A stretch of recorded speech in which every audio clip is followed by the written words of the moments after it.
زندگی جب مشکل میں ناچتی ہے تو ڈھول بجانے والے اپنے ہی ہوتے ہیں۔ نہ جانے کتنے ہی رشتے اس گمان پر ختم ہو جاتے ہیں کہ میں صحیح ہوں۔ صرف ایک بہانے کی تلاش میں ہوتا ہے نبھانے والا اور جانے والا۔ ایک بات یاد رکھیں، اپنے ذہنی سکون کے لیے کچھ لوگوں کو نظر انداز کرنا کمزوری نہیں بلکہ عقل مندی ہے۔ انسان اپنا ٹوٹا ہوا مان، لا حاصل دعا اور بے انتہا محبت کبھی نہیں بھول پاتا۔ عورت کو چاند کی طرح نہیں ہونا چاہیے جسے ہر کوئی دیکھے، بلکہ سورج کی طرح ہونا چاہیے جسے دیکھنے سے پہلے آنکھیں جھک جائیں۔ عورت جب غیر مرد سے رابطے میں رہے، اس سے بات کرتی رہے، اس پر اعتبار کرے، اپنے جذبات اس کے لیے خالص کر دے، اسے سوچے اور بہت سوچے، اس کی آرزو کرے، رات دن منتیں کرے، پھر روئے اور روتی ہی چلی جائے، تو اس ریلیشن شپ میں قصوروار صرف عورت ہے۔ مرد یہ سب افورڈ کر سکتا ہے، کرتا رہتا ہے، لیکن عورت نہیں کر سکتی۔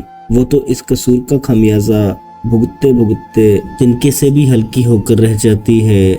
قصور عورت کا ہی صحیح، مگر مجھے مرد سے صرف ایک گلہ ہے، وہ عورت کو اس بے اختیاری کے مقام تک لاتا کیوں ہے جہاں وہ تماشا بننے پر مجبور ہو جاتی ہے۔ زندگی ابھی ختم نہیں ہوئی، بس فرق یہ ہے اب میری ڈائری میں اللہ پاک سے شکوے کم ہو گئے ہیں۔ میں نے ان چیزوں پر راضی ہونا سیکھ لیا ہے جو مجھے وہ پاک رب دیتا ہے، اور ان چیزوں کی تلاش چھوڑ دی ہے جو لا حاصل ہیں۔ عشق میں مرد ہو یا عورت، دونوں سے یہ کبھی برداشت نہیں ہوتا کہ ان میں سے کوئی کسی اور کے ساتھ ہو۔ مرد تو پھر بھی کسی طرح سے برداشت کرتا ہے، پر عورت شاید ظاہر نہ کرے، لیکن سکون اس کو ایک لمحہ بھی نہیں آتا۔ وہ چاہتی ہے کہ یہ بس ہمیشہ میرے ساتھ ہی رہے، اس کے لیے چاہے اس تیسری کو مارنا ہی کیوں نہ پڑے۔ جس مرد کو سچی محبت ہوگی وہ اس عورت کے ساتھ کبھی نہیں چھوڑے گا تو مر جائے گا۔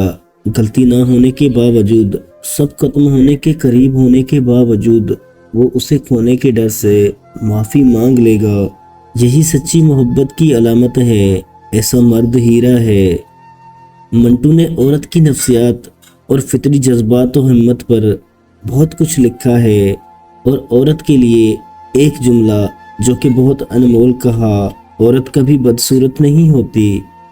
بستر، عورت اور مزار تب تک مکمل نہیں ہوتے جب تک ان پر چادر نہ چڑھائی جائے۔ مرد کہتا ہے عورت دولت کی پجاری ہے، مرد یہ کیوں بھول جاتا ہے کہ عورت مرد کی محبت کی بھی پجاری ہے۔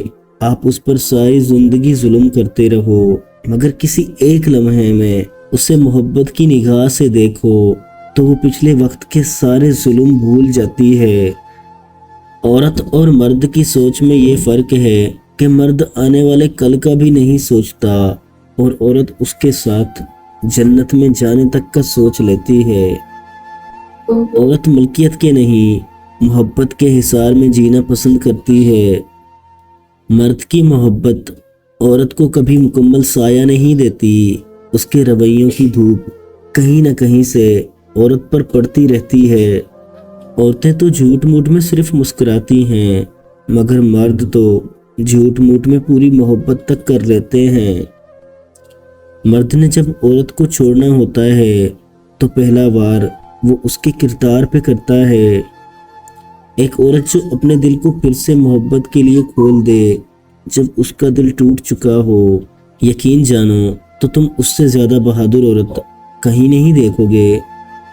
بعض لڑکیاں محبت کی قربانی دے کر بھی اسے اپنے پاس ہمیشہ زندہ رکھتی ہیں، کبھی تصویریں سنبھال کر، کبھی اپنے بیٹے کا نام اس نام پر رکھ کر، تاکہ محبت کا قرض اتر جائے۔